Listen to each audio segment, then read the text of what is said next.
예, 안녕하세요. 원재입니다. 지금 한낮은 아니고 아침나절인데 저희가 이제 낮감이 동양이라서 그런지 몰라도 아침에 너무 뜨거워요. 더워요. 빛이 막 들어오고 있어가지고 지금 문을 닫았어요. 너무 더워가지고 오히려 문 닫는 게 시원한 거예요. 오후 나절 되면은 차라리 나아요. 이제 저쪽으로 넘어가기 때문에 빛이 안 들어오기 때문에 괜찮은데 아침에 굉장히 더운 것 같아요.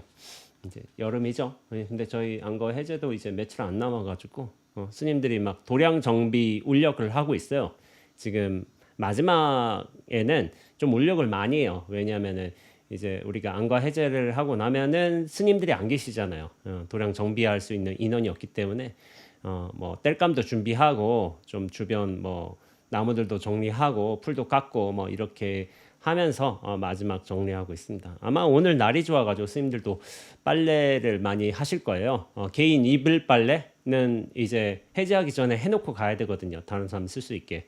그래서 저도 지금 빨래를 해야 되는데 좀 세탁기 경쟁이 치열할 것 같습니다. 오늘은 제가 티베트 카일라스 산을 한번 이야기를 해 보도록 하겠습니다.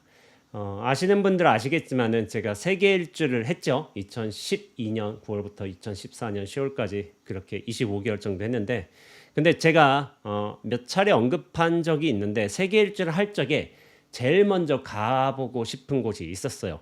여기는 내 세계 일주의 출발점이다, 시작점이다라고 미리 정해놓은 곳이 있었는데 그게 티베트의 카일라스 산인 거예요. 카일라스 산. 실제로 이제 많은 불교인들이 이 카일라스 산을 불교에서 신화적으로 상징되고 있는 우주의 중심에 있다는 수미산이 지상에 있는 산이 바로 이 카일라스 산이다라고 이야기하는 경우가 많이 있어요. 그런데 이 수미산의 꼭대기에는 제석천왕이 하늘의 신이 살고 있죠. 그 중턱에는 사천왕이 있다고 믿고 있죠. 그런데 이거는 불교만의 믿음이 아닌 거예요. 자이나교라든지 힌두교라든지에서 그 종교에서도 수미산 카일라스산은 되게 성지예요. 제석천왕 하늘의 신이 살고 있기 때문에. 그래서 가끔 다큐멘터리를 보게 되면 인도인들이 그렇게 카일라스산 성지 순례를 하는 경우가 있어요. 코라를 도는 경우가. 근데 아마 중국하고 인도가 관계가 그렇게 외교 관계가 좋지 않기 때문에 인도인 몇 명만 한정지어서 그렇게 카일라스 순례를 할 수 있는 것으로 알고 있죠. 근데 이 카일라스 산의 어떤 신화적 상징성, 종교적인 위험, 그런 것의 이유도 있겠지만은 공식적으로 카일라스 산을 등반했다는 사람은 없어요. 그 전에 어떤 중국 정부가 카일라스 산에 대한 이제 등반을 허락하고 허락하지 않고가 이제 결정되기 전에 물론 카일라스 산을 이제 등반하려는 사람들이 있긴 했어요. 특히나 서구 등반가들은 모든 산을 다 올리려고 하잖아요. 그런데 그런 제재 조치가 있기 전에 시도를 했지만 실패를 했다고 저는 알고 있어요. 그렇기에 카일라스 산은 지금까지 그 어떤 인간에게도 그 등반을 허락하지 않은 그런 신성한 산으로 알려져 있습니다. 그런데 약간 비공식적인 기록이 있어요. 비공식적인 기록. 이거는 신화인데 카일라스 산의 정상에 오른 사람이 있긴 해요. 누굴까요? 누구? 밀라레빠예요. 밀라레빠.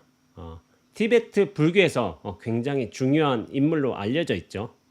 근데 저는 밀라레빠를 잘 몰라요. 솔직히 말해서. 설화에 따르자면은 밀라레빠가 토속 종교인 뱅교의 성자하고 서로 신통력을 겨룬 일이 있었어요. 근데 이제 뭔가 뱅교의 성자도 신통력이 좋아. 밀라레빠도 신통력이 있지만은 둘 다 신통력 고수여서 약간 승부가 나지 않았어요. 그러니까 어떻게 됐냐면은 마지막에는 저 카일라스 산을 정상까지 누가 먼저 올라가느냐, 그 정상까지 빨리 올라가는 사람이 승자다라는 어떤 대결을 했던 거예요. 그게 마지막 대결이었는데, 그러니까 뱅교의 성자는 어떻게 됐냐면은 북을 타고서 우리가 치는 북 있잖아. 그 북을 타고서 하늘을 날아서 정상으로 딱 향했어. 그래서 정상으로 막 도착하려는 찰나에 무슨 일이 벌어졌을까요? 밀라레빠가 순식간에 빛을 타고 카일라스 정상에 도달해 버린 거예요. 그러니까 결국에 승자는 누구였냐면은 밀라레빠가 된 것이죠. 근데 이거를 약간 신화적인 전설적인 것으로 받아들이고 그렇게 해석하는 게 좋아요. 전설이라는 게 또 신화라는 게 약간 상징적인 측면이 강해요.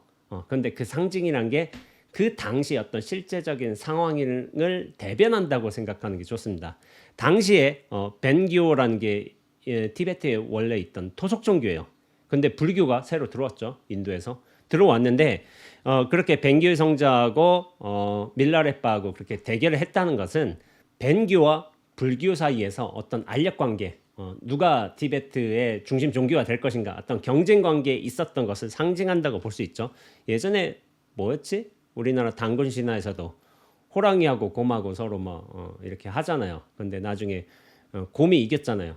그걸 어떻게 해석하냐면은 곰을 숭배하는 어떤 토속 부족이 지배 권력이 됐다. 그런 식으로 해석하는 경우가 많이 있어요.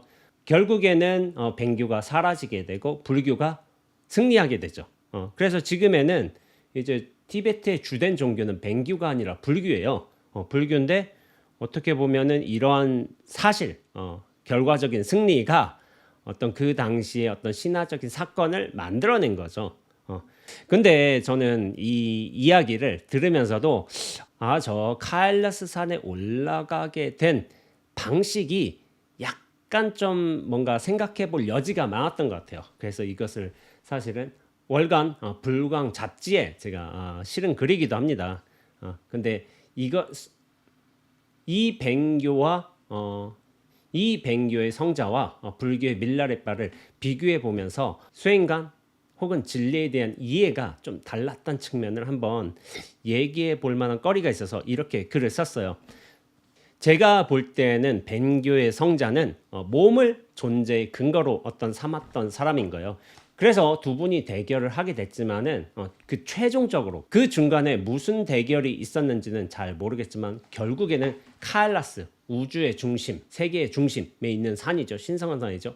그것을 오르는 사람이 결국에 승자가 된다고 했는데 그때 뱅교의 성자는 대상이나 목표로 대했던 거예요. 그러면서 저 대상과 목표에 도달하기 위해서 무엇을 상징했죠? 북이잖아요. 북. 근데 북이라는 게 본래 우리가 치는 용도로 만들었지 그것을 타고 다닌 용도로 만들지는 않아요. 갑자기 빗자루가 생각이 나네. 빗자루가 사실 우리가 쓰는 용도잖아요. 그러나 이제 전설 판타지에선 쓰는 용도로 타지 않아. 이거를 뭐 님부스 2000처럼 하늘을 날아다니는 용도로 타고 있단 말이에요. 마녀들이나 뭐 이제 요술가들, 마법가들이 그렇게 쓴단 말이야. 그렇게 이 북을 탈 수 있는 사람은 보통의 인물이 아니에요. 신통력을 가진 사람인 거예요. 근데 신통력만 있는 게 아니라 벤교의 성자는 어떤 의미에서 승부욕마저 있었던 거예요. 승부욕. 저 사람을 이기겠다. 우리가 토속 종교다. 여기는 내 땅이다. 라고 할 수가 있겠죠. 근데 저는 이 승부욕을 어떤 의미에서 이제 욕망으로 해석을 했어요. 욕망을 가진 사람이었다. 근데 이제 밀라레빠는 다른 거예요. 밀라레빠가 이 상징적인 신화에서는 이 벤교의 성자보다 먼저 카일라스 산 정상에 도달했다고 말하고 있어요. 근데 저는 제 해석입니다. 저는 밀라레빠가 그 몸을 이끌고서 이 산의 정상에 도달했다고 생각하지는 않습니다. 신화에서 이야기하잖아요. 밀라레빠가 도달했는데 카일라스 산에 도달했는데 어떻게 도달하냐면 빛을 타고 카일라스 산 정상에 도달했다고 하는 거예요. 그렇다면은 빛을 타려고 한다면은 빛을 타려는데 몸이 있을까요? 몸을 가지고서 빛을 타고서 도달할 수 있을까요? 북이란 건 실체가 있잖아. 근데 빛이라는 거는 실체가 없어.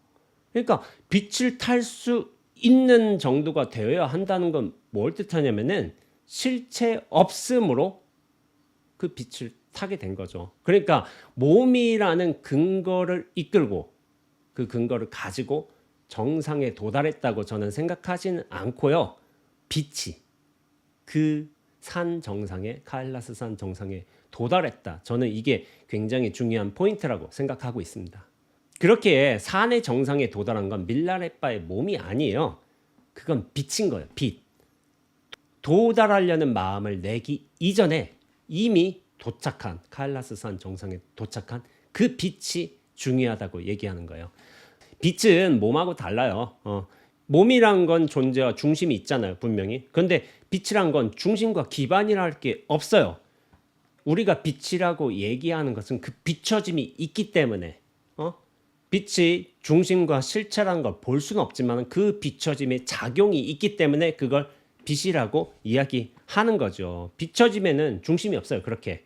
그런데 그 무엇을 대상으로 해서 비추고 안 비추고가 아니지만 이미 모든 것을 비추고 있는 게 빛인 거예요. 근데 이 빛이란 게 북하고는 굉장히 달라요. 북이란 건 어떤 모양과 형식과 틀이 있죠. 소리라는 게 있고 도구라는 게 있고 또 북체도 필요할 거 아니에요. 그러니까 어떤 도구도 필요 없고 어떤 의미에서 북을 탄다든지 하는 신통력도 필요 없는 거예요. 빛은 이미 모든 것을 비추고 있기 때문에.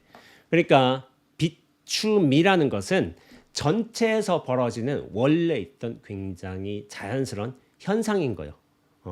그리고 비춤이라는 데는 어떤 의미에서 승부욕이라는 게 없어요. 이를테면 여기를 내가 마음에 들어한다고 더 잘 비추고 저기를 마음에 들지 않는다고 해서 좀 늦게 비추고 그런 일이 없어요.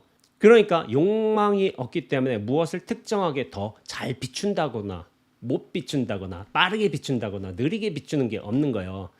산 정상에 도달하는 게 이 대결의 중심이었잖아요. 목표였잖아요. 그런데 산 정상에 빛이 더 많이 비출까요? 아니면 산 중턱이나 아래쪽에 덜 비출까요? 똑같아요. 산 정상에도 중턱에도 그 밑바닥에도 고루 비추는 게 빛인 거예요. 그러니까 빛이라는 건 무엇을 뜻하냐면은 평등성을 상징해요. 평등성. 이미 전체를 온전하게 비추고 균등하게 비치고 있는 그런 평등성을 상징하는 거죠. 빛이란 게 그런 것이기도 해요. 정상에 도달하겠다는 마음을 내기 전에 그런 승부를 펼치기 전에도 이미 정상에 도착해 있는 게 그런 게 빛인 거예요. 그러니까 참 웃긴 거예요. 뱅교의 성자하고 밀라레빠하고 형식적으로 약간 이제 전설의 상징적인 측면에서 누가 먼저 도착하느냐 그런 내기를 했지만은 빛은 약간 어떤 의미에서 비웃고 있을 수도 있어. 야, 나 니들이 그렇게 승부욕을 내기 이전에 처음부터 이렇게 비추고 있었는걸? 이런 식으로 빛이 만약 생각이 있다면 인격이 있다면 그런 생각을 할 수 있단 말이야. 얼마나 하찮아 보여요. 나는 이미 산 정상에 도달했는데 그런데 산 정상에만 도달했겠어요? 야 중턱에도 야 니들이 지금 토론하고 있는 저 밑바닥에도 내가 이미 비추고 있는데 공연히 쓰잘데없는 약간 그런 경쟁을 하는 거죠. 그러니까 빛에는 욕망이 없는 것뿐만이 아니라 생각도 없고 의도도 없고 승패도 없고 우열도 없고 대상도 없고 중심도 없어요. 그 모든 게 없는데도 이미 전체를 완연하게 모든 것을 완벽하게 비추고 있다는 빛이라는 게 훨씬 중요한 겁니다. 그런 생각, 의도, 욕망, 우열, 대상, 중심 그런 거 나기 이전부터 이미 전체를 환하게 비춘 빛이란 게 이 빛을 도대체 누가 이길 수 있겠어요? 원래부터 그렇게 있었는데 아무도 이길 자가 없습니다. 사실 저는 이제 이 신화적인 상징을 제 식대로 해석한 거예요. 뱅교의 성자는 몸을 이끌고서 북이라는 도구를 가지고 그렇게 정상에 도달하려고 했지만은 밀라레빠는 처음부터 빛처럼 빛에 의지해서 빛과 같이 그렇게 정상에 도달한 처음부터 정해진 승자였다고 생각을 하고 있어요. 근데 진정한 승리란 게 그렇잖아요. 누군가의 어떤 비슷한 대결 구도를 통해서 이긴다면은 약간 나은 승자야. 근데 애초부터 차원이 다른 대결이었고 차원이 다른 방법으로 이겼다고 해봐요. 근데 그게 진정한 의미의 승자라니까요. 빛이라는 건 처음부터 어떤 두 사람이 욕망을 내기 전에 처음부터 그 모든 것을 비추었기 때문에 애초부터 그런 대결 구도에서 벗어나 있어요. 만일 밀라레빠가 뱅교의 어떤 성자를 이기려거든 같이 몸이라는 근거를 가지고 어떤 특정 도구와 대상을 가지고 그렇게 과정을 가지고 시간을 가지고 그렇게 정상에 올랐다. 그건 진정한 승리가 되지 못해요. 처음부터 프레임이 달랐어야 됐어. 그래야만 이길 수 있는 거야. 그런데 이 신화에서 상징적으로 나타나는 진정한 의미의 승리는 빛이고 또한 그 빛의 비춤이라는 거예요. 그런데 이거 정말 중요하게 생각해 보세요. 빛과 비춤이란 건 원래 있잖아요. 본래 그러하잖아요. 원래 있고 본래 이렇게 온전하고 이렇게 처음부터 완벽했던 일이란 것, 이것이 정말 중요한 일인데 우리는 특정 대상과 상황과 결과, 목표 이런 것들을 굉장히 중요하게 여긴단 말이야. 근데 빛이 보면 얼마나 우리들의 어떤 대결 구도가 얼마나 참 소박해 보일까. 아유, 참 인간들이 애를 쓰는구나. 저렇게 어떻게든 하나 이겨 먹으려고 애를 쓰는구나. 내가 이미 이렇게 비추고 있는데, 제가 예전에 썼던 다이아몬드보다 소중한 것이라는 글도 마찬가지일 거예요. 우리는 다이아몬드가 캐럿도 있고 빛의 반사도도 있고 크기도 있고 얼마나 잘 깎고 한 것도 있고 그에 따라서 어떤 가치와 가격이 매기지잖아요. 근데 이런 크기, 반사도, 어떤 뭐 투명성 그런 것들이 어떤 우열의 등급을 매기지만은 그런데 다이아몬드가 정말 소중하기 위해서 그렇게 등급과 가치를 가지기 위해서 가장 근원적으로 필요한 게 뭘까요? 빛이요, 빛. 이 빛이 없다면 다이아몬드는 아무런 의미가 없어요. 근데 이 빛은 언제나 처음부터 이렇게 완벽하게 있어 왔어. 그러니까 이것의 중요한 가치를 모르는 거예요. 그래서 다이아몬드보다 소중한 것, 그것은 바로 빛이다라고 이야기를 한 적이 있죠. 원래 있던 것. 그러나 우리가 인식하고 알아보지 못하는 것. 그게 어떤 의미에서 진정으로 소중한 것이라고 할 수 있죠. 그런데 생각해 보세요. 부처님이 그렇게 6년간 어려운 고행을 마치시고 난 다음에 최고의 선정을 닦으셨어요. 근데 결국에는 깨달음을 못 얻으셨지만 마지막에 깨달음을 얻게 된 과정이 있어요. 보리수 아래 이렇게 좌정을 하시면서 깨닫기 전에는 일어나지 않겠다 그런 결심이 있으셨죠. 근데 결심이 있다고 되는 건 아닌 거예요. 그 전에 기반을 잘 닦아 놓으셨어. 부처님 같은 경우에 선정주의에서 최고의 단계에 오르고 고행에서 가장 수승한 가장 어려운 것도 다 견뎌내셨어. 근데 그것이 선정주의와 고행주의라는 게 궁극적으로 깨달음을 이르게 하지는 않는다라는 식으로 결론을 내셨지만은 마지막에 당신 깨달음을 얻게 된 것은 뭐예요? 새벽별이 반짝이는 것을 보면서 그 단순한 한 모습을 탁 보면서 깨달음을 얻으셨잖아요. 근데 그게 그냥 그렇게 되는 건 아닌 거예요. 그만큼 준비를 하셨기 때문에 가능한 거예요. 우리도 새벽별 보잖아요. 이 선풍기도 보고 저 바깥에 푸른 나무잎도 보고 구름도 보고 다 보는데 보는 건 똑같아요. 보는 대상이 중요한 게 아닌 거예요. 봄이라는 작용, 그것이 중요한 것이지. 그런데 우리는 서가모니 부처님처럼 깨닫지 못해. 서산대사 같은 경우도 제가 가장 많이 얘기하지만 새벽에 닭우는 소리를 듣고 깨달음으로 들어가셨어요. 근데 닭우는 소리가 중요한 게 아니라 이 소리를 들음 자체가 중요한 거예요. 그래서 바람이 불어서 문이 쾅 닫힌다든지 아니면은 좀 전에 포토 한 대가 들어와서 나뭇가지들을 좀 이제 작업한 거를 요 앞에다 던지고 갔어요. 포토 달달달달 하면서 오잖아요. 그 소리를 듣는다든지 똑같은 거예요. 듣는 작용이란 게 중요한 것이지 그 대상이 중요한 게 아닌 거예요. 근데 생각해 보세요. 새벽별도 그렇고 달도 상관이 없어요. 심지어는 이제 저 빨랫줄에 널린 빨래들도 상관이 없어. 그리고 우리가 듣는 것들, 포터 소리라든지 다구는 소리라든지 뭐 선풍기의 바람 소리라든지 이런 것들은 굉장히 평범한 것들이야. 원래 있는 거야. 그런데 이런 원래 있는 것을 단지 보고 들음으로써 대부분 깨치셨어요. 수많은 이제 조사 부처 선지식들께서 이미 있는 것들 아주 단순한 과정을 통해서. 근데 고행이라든지 선정이라든지 그런 것들은 뭐냐면은 약간 단계가 있었잖아요. 고행에 어떤 최고 레벨이 있을 거 아니야. 그리고 선정에서도 뭐 그 선정에서 닦을 수 있는 어떤 레벨이 분명히 있었을 거예요. 구차재정이라고 하나? 그런데 이 고행이라든지 선정이라든지 수행이라는 것은 우리가 이 진리의 세계로 들어가기 위해서 대부분 겪는 과정 중에 하나예요. 그런데 저는 여기서 강조해서 말씀드리지만은 수행이라는 것은 이 진리로 들어가기 위해서 어쩔 수 없이 이거 따옴표예요, 따옴표. 어쩔 수 없이 그렇게 닿게 되는 것이지 이 수행 자체가 목적인 것은 아니에요. 여러분들 생각해 보세요. 진리를 깨닫는 게 중요해요? 수행을 잘하는 게 중요해요? 진리를 깨닫는 게 훨씬 중요해요. 그런데 이게 좀 조심해야 될 측면이 있어. 우리가 깨달음의 언덕에 도달하기 위해서 배를 타고 가는 거잖아. 이렇게 노젓고. 그렇게 가는 게 맞는 거예요. 근데 깨달음의 언덕, 피안에 도착했다고 해봐. 그럼 그때부터 우리가 배를 짊어지고 다녀? 아닌 거예요.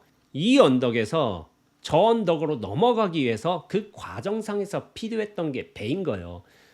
근데 저 언덕, 깨달음의 세계에 도달했는데 이 과정을 계속 짊어지고 다니지 않아요. 수행이란 게 그런 거예요. 우리가 어쩔 수 없이 이 중생심으로, 분별심으로, 이 중심성, 실체성으로 떨어져 버렸기 때문에 그것을 벗어나기 위해서 수행이란 과정을 거칠 수밖에 없어. 배처럼.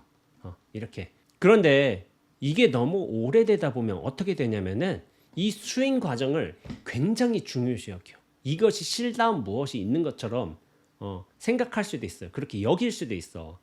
이거는 뭐냐면은 우리가 저 언덕에 도달하기 위해서 이렇게 배를 노를 젓는 것인데 이 깨달음의 세계에 도달하지 못하게 된다면 어떻게 되냐면은 야 내가 이렇게 배를 잘 져. 야 내 배 이렇게 튼튼해. 야 요 틈도 없이 야 얼마나 좋아. 이게 무슨 뭐 송진인데 어디서 뭐 금강산에서 구해온 굉장히 귀한 송진이야. 요거 틈 다 메웠어. 해가지고 요 배를 중요시 여기는 거야. 근데 그거는 착각인 거예요. 목표는 저 깨달음의 상태에 언덕에 있어요. 근데 이것이 너무 오랫동안 매너리즘으로 빠지다 보면은 내가 가지고 있는 내가 그리고 타고 있는 이 배 과정들을 소중하게 여기는 좀 잘못된 상황들이 벌어지기도 해요. 이것을 제가 쌀에 비유해서도 얘기했었죠. 우리가 밥을 짓잖아요. 밥을 짓는 건 왜 지어요? 쌀 찧어서 먹으려고 하잖아. 그럼 배부른 게 목적이잖아. 근데 잘못하면은 어떻게 되냐면은 이 수행을 야 누가 쌀을 잘 씻는가 이걸 목표로 해버릴 수도 있단 말이야. 근데 진짜 누군가가 쌀을 잘 씻을 수도 있어. 이렇게 모양 좋게. 야 내가 얼마나 윤기나게 이게 씻었냐. 야 얼마나 이게 맑고 깨끗하냐. 그게 목적이 아니잖아요. 쌀을 씻고 나서 가마에 넣고 불을 넣어가지고 찧어서 먹는 게 목적인 거야. 그래서 배부른 상태, 만족한 상태 그렇게 되는 것이 쌀을 씻는 목적인 것인데 누가 더 쌀을 잘 씻는가? 야, 이 나무가 어디 뭐 좋은 산에서 얻어온 뭐 잘 마른 참나무다. 이것이 저거는 소나무다. 내 불이 더 좋다. 이게 목적이 아닌 거야. 배부름이 목적인 거예요. 근데 제가 좀 아쉬운 게 있어요. 아쉬운 게 수행자들도 알기는 알지만은 약간 그 형식적인 모습에 좀 빠져 있어. 누가 수행을 열심히 잘하는가? 누가 졸지 않고 정진하는가? 누가 안과수가 많은가? 누가 승낙이 오래됐는가? 이게 본질과 부차적인 것을 구분하지 못해서 이런 상황들이 생기는 경우도 있어요. 근데 목표는 확실해야 돼요. 저 깨달음이 목표인 것이지 내가 지금 가고 있는 과정은 어쩔 수 없이 이렇게 가게 되긴 하지만은 이것을 실답게 여기면 안 돼. 이것을 중심으로서 그렇게 생각하면 안 된다는 거야. 고시원의 비유도 있잖아요. 내가 고시원에 있는 건 뭐예요? 과거의 비유로서 얘기하자면은 사법고시에 고시에 합격하기 위해서 고시원에 있는 거야. 근데 이 수행은 빨리 고시원을 벗어나는 게 목표인 거예요. 고시 합격해서 고시원 벗어나는 게 목표인 것이지. 야, 내 고시원, 야, 내 방 이렇게 깔끔하게 해놨어. 야, 내가 이렇게 문장 정리를 잘 해놨어. 야, 내가 이렇게 모범적인 생활을 하고 있어. 고시원에서. 그게 목표가 아니에요. 최대한 빨리 고시에 합격해서 고시원을 벗어나는 게 수승한 것이지 그 고시원 안에서 청소 상태, 정리 상태, 뭐 생활 상태 그렇게 우수한 모범적인 고시원생이 되는 게 우리 목적이 아닌 거예요. 빨리 깨달음을 얻어서 저 언덕으로 건너가는 게 목적인 것이지 너무 오랫동안 이 과정에 물들어 있으면 안 되는 것이고 또 물들미 오래되면은 이 과정 자체를 너무 실한 것으로 생각하는 경향성이 있는데 빨리빨리 정신을 차려야 돼요. 이 중심점을 놓치지 말아야 된단 말이야. 저 진리와 깨달음이 목적인 것이지 나는 이 과정 중에 있다라고 생각해야 돼요. 반드시. 근데 우리가 정말로 이제 깨달음의 안목을 얻어서 본다면은 어떻게 보면 부처님과 서산 대선처럼 그분들께서 깨달은 것은 굉장히 평범한 순간이었잖아요. 경기였잖아요. 그런데 우리는 이런 평범한 순간과 대상들을 매일같이 접하면서도 깨달음을 얻지 못해. 그 이유는 뭐냐면은 아직까지는 욕망과 분별이 가리워져서 곧장 만나지 못하고 제대로 받아들일 준비가 되어 있지 않기 때문입니다. 여러 생각들, 견해들이 들어서 있어. 나의 욕망, 분별심으로 사로잡혀 있어. 그래서 깨닫지 못하는 거예요. 그런데 그것을 비우는 과정이 보편적으로 이 수행이란 거예요. 이 수행이란 것이 대부분의 모든 이제 안목을 얻은 분들, 깨달은 분들이 보편적으로 거치는 과정이었던 거예요. 다만 수행은 조심해야 돼요. 수행에 대한 착각은 좀 없애야 돼. 이것을 실답게 여긴다든지 이것을 소중하게 감싸고 이걸 내 존재의 근거로서 삼는다면 문제가 돼요. 근데 제가 예전에 이런 말을 한 적 있어요. 제 주변에 신통력을 가진 도반이 있었어요. 뭐 기수행을 잘해. 뭐 다 하고 뭐 남방수행도 하고 여러 개 잘했던 것 같아. 근데 차크라를 모두 열었던 거야. 근데 차크라가 사실은 뭐 저도 느껴지기는 하지만은 이것이 제 수행의 어떤 중심되는 부분은 아니기 때문에 그렇게 주된 요소로 얘기하고 있지는 않아요. 그러나 이제 저도 이 몸뚱어리를 끌고 다니기 때문에 느끼긴 해요. 이런 상태에 있고 이런 방식으로 펼쳐지는구나 느끼긴 하지만은 근데 제 어떤 수행의 초점은 아니에요. 초점은 아니기 때문에 얘기하고 있진 않아요. 근데 이 도반 같은 경우에는 차크라를 모두 다 개발했어. 그래서 이제 어떤 기술을 가지고 있었냐면은 그 모든 것들을 점수로 측량할 수 있는 기술이 있는 거예요. 근데 점수로 측량되는 게 지기 땅의 기운, 그것도 있겠고 또 사람의 기운도 또 점수로 측량할 수 있어요. 근데 좀 독특한 얘기였지만은 해인사 장경판전이라는 데가 있잖아요. 우리가 팔만대장경을 이제 모시고 있는 곳이 장경판전이라는 곳인데 그 법보전 중심에 법보전이라는 이제 정각이 있어요. 그 법보전이 그렇게 지기가 좋다네요. 그 누구 말로는. 근데 저는 법보전에 여러 번 갔지만은 모르는 거야. 근데 그 법보전의 지기를 100점으로 친다는 거예요. 그러면은 퇴설당이라는 곳이 원래 이제 해인사 방장이 지내는 처소의 이름을 보통 퇴설당이라고 불러요. 그런데 그 퇴설당이 팔만대장경 옆에 있어. 국보 유네스코 문화재 옆에 있어서 그런지 몰라도 그 퇴설당도 기운이 굉장히 좋다는 거예요. 와서 봤더니 한 90점 정도 된다는 거야. 그래서 나 퇴설당에서 1년 지냈는데 90점 영향 받았나? 뭐 기분 나쁜 일은 아니죠. 뭐 좋다고 볼 수 있죠. 근데 제가 몰라. 제가 못 느껴가지고 그런 건데 누군가가 얘기를 하는 거예요. 그러면서 어느 선원이 기운이 좋다. 어디 도량이 기운이 좋다. 하면서 어느 선은 뭐 85점, 어느 선은 생각보다 별로다 60점 한다든지 어느 정각의 위치, 어느 스님의 토굴의 위치는 너무 안 좋다 30점 뭐 이렇게 점수 측량을 하는 거예요. 그러면 어떻겠어요? 그 스님 같은 경우에는 뭐 점수를 찾아 들어가겠지. 좀 더 좋은 점수대로 그런 게 맞는 거죠. 근데 사람 점수도 측량이 가능한 거예요. 이를테면은 제 방에 어떤 유명한 선지식들이 계실 거 아니에요. 조실 방장도 있을 수가 있겠고. 그럼 어떤 조실 스님 75점 이렇게 되고 이를테면 어떤 방장 스님 예? 그러니까 종단에서 유명한 어떤 큰 스님들이 생각보다 3, 40점 되는 경우도 있고 뭐 그 스님 말로는 어느 뒷방 노장 같은 경우 85점 막 90점 이렇게 되는 경우도 있다는 거예요. 근데 참 신기하죠? 이렇게 점수로 사람을 측량할 수 있다는 게. 근데 저는 이 소리 듣고 좀 웃겼어요. 우리는 그 관심이 어디 가냐면 점수로 간단 말이에요. 점수로. 근데 제 관심은 그게 아니에요. 점수화 하고자 하는 그 스님이 욕망에 가 있어요. 욕망에. 점수는 흙덩이 같은 거야. 자기가 어떤 기준과 중심을 가지고 있어. 내가 흙덩이를 계속 던져. 흙덩이를 계속 던진데 저 점수에 누가 몇 점이다. 어느 땅의 기운이 좋다. 뭐 형편없다. 이거 한 거는 흙덩이 계속 쫓아가는 거예요. 근데 그 흙덩이를 던지는 게 뭐야? 사람이잖아, 사람. 그 사람이 가진 욕망에 초점을 맞춰야 된다는 거예요. 우리가 기를 개발하게 된다면 몸의 어떤 기운의 흐름들, 어떤 감각 그런 것에 대한 새로운 능력들이 분명히 개발이 될 거예요. 남이 가지지 못하는 좀 비범한 능력이에요.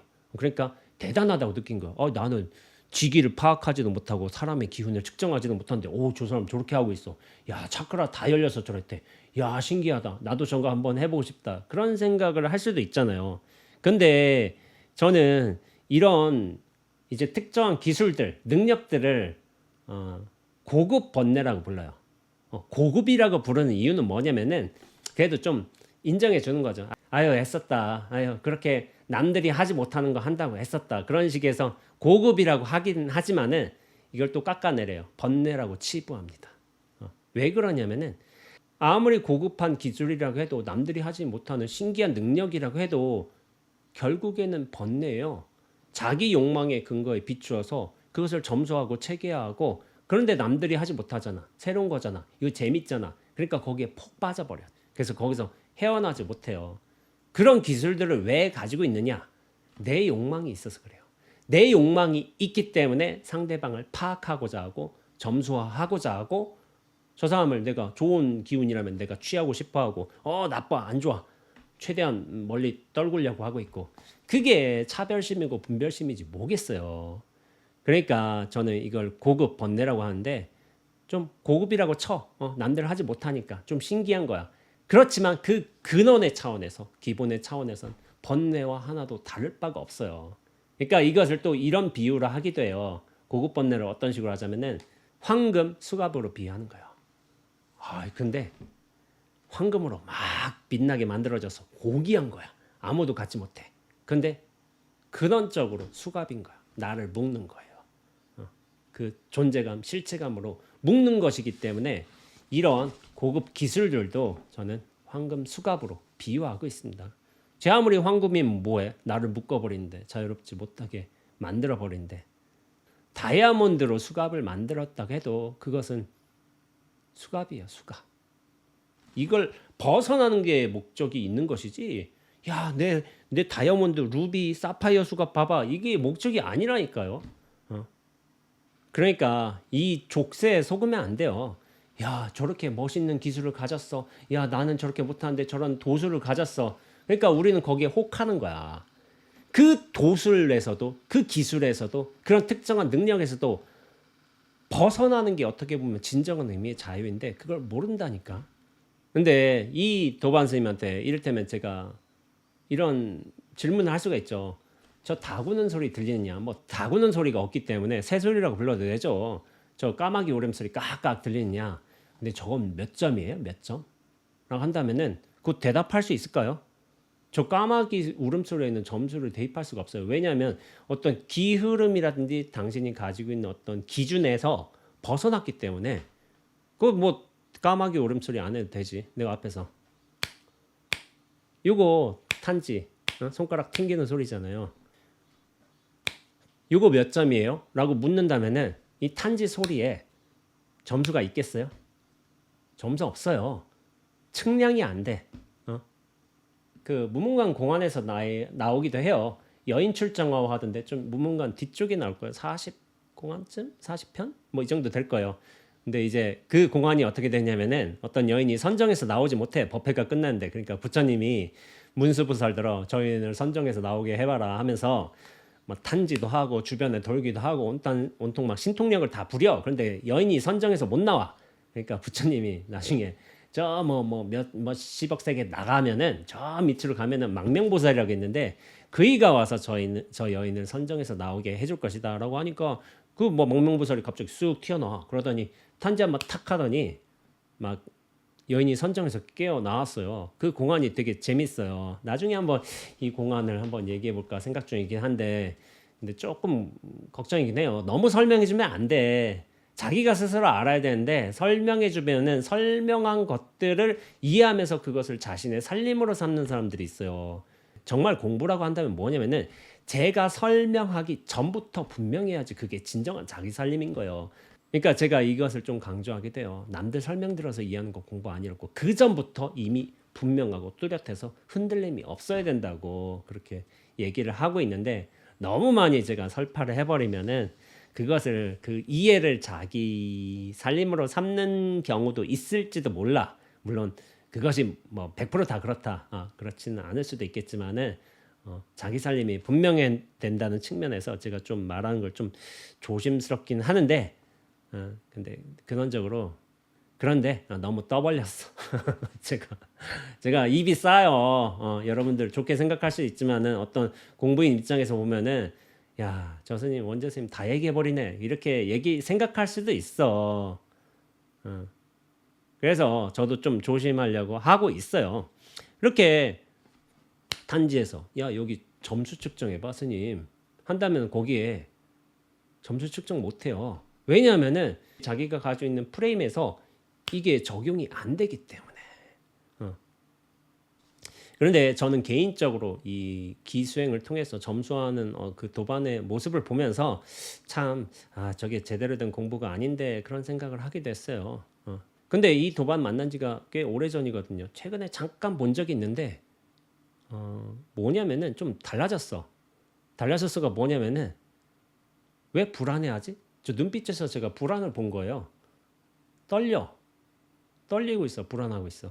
그러니까 어떤 프레임과 틀을 가지고 있으면은 그것은 그 근원을 봐야 되는 거야. 내가 왜 이 프레임을 가지려고 하지? 내가 왜 상대방을 평가하려고 하지? 이렇게 점수하려고 했지?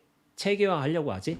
그 근원에는 자기에 대한 욕망이 있어요. 그런데 이것을 완전히 벗어 던지는 게 진정한 의미에서 수행인 거야. 그러니까 그 고급 기술들, 신통력에 혹해서는 안 돼요. 요 신통력 보라고, 요 신통력. 이 탄지가 아니라 이 탄지하는 것도 신통력이고 이것을 듣는 것도 신통력이야. 요걸 봐야 되는데도 요 신통력 아무것도 아닌 듯 하지만은 이미 다 모든 방식으로 펼쳐져 있는 이 신통력을 봐야지 세상이 신비가 되는 거예요. 그 모든 존재가 신통인 거고 물 깊고 나무한 것 이것이 진정한 신통묘용이라고 방거서가 그렇게 얘기했잖아요. 세상이 온통 신비와 신통으로 변해 있는데 물 깊고 나무한 것에서 방바닥 닦고 새소리 듣는 것 그것이 신통이 되어버린다면은 더 이상 다른 특정한 형태로서 신통력을 구하지 않게 돼요. 왜냐하면 내가 이 신비의 세상에 살고 있는데 신통력을 쓰면서 누리면서 그렇게 살고 있는데 무슨 신통력을 구하겠어요. 그렇기 때문에 수행이란 것은 이 틀을 벗어 던지는 것이기도 하고 또한 욕망을 비우고 분별심을 멈추는 거예요. 그러면은 그 전체성으로 반드시 환원되게 되어 있습니다. 그렇게 단지 비우고 멈추는 것일 뿐이지 달리 고귀한 무언가를 또 상정해서 그것을 취해야 된다, 얻어야 된다, 그런 상태에 도달해야 된다. 그것은 잘못된 의미의 깨달음이고 잘못된 견해인 거예요. 애초부터 이 전체로 펼쳐져 있다면 이 전체성으로서 돌아갈 수 있다면 경계마다 보고 듣고 느끼고 생각하는 그 모든 경계가 이미 완성돼 있음을 확인해요. 이 세상이 신통과 신비가 되는데 거기서 구하지 않는다니까요. 그러니까 구함이 멈춰지는 것이야.